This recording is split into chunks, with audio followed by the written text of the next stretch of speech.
ৰাজ্যৰ ৩৫টা দল সংগঠনে অংশগ্ৰহণ কৰি সফল কৰি তুলিলে কৃষক মুক্তি সংগ্ৰাম সমিতিয়ে আয়োজন কৰা জাতীয় অভিৱৰ্তন।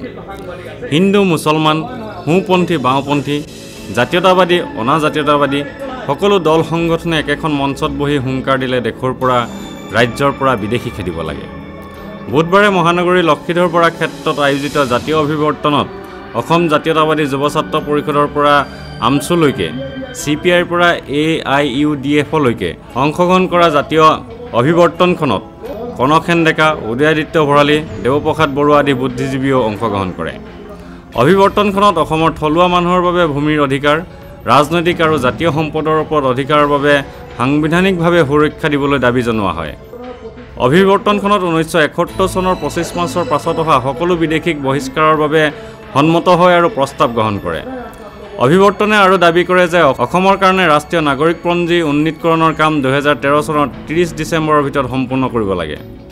ইয়াৰ বাবে 1951 চনৰ নাগৰিকপঞ্জী আৰু 1974 চন আৰু 1971 চনৰ ভোটাৰ তালিকাক আধাৰ ৰূপে ল'ব লাগে। অভিৱৰ্তনত অন্য এটা গুৰুত্বপূৰ্ণ প্ৰস্তাৱ গ্ৰহণ কৰে যে বাংলাদেশ আৰু নেপালৰ লগত বিদেশী নাগৰিক প্ৰত্যাৰ্পণ চুক্তিত কেন্দ্ৰীয় চৰকাৰে স্বাক্ষৰ কৰিব লাগে। ভূমি সমস্যাৰ ওপৰত অভিৱৰ্তনে মত প্ৰকাশ কৰে যে ভূমি নীতিৰ আমূল সংস্কাৰ কৰিব লাগে আৰু ভূমিহীন কৃষকক 12 বিঘাকৈ খেতিৰ মাটি প্ৰদান কৰিব লাগে।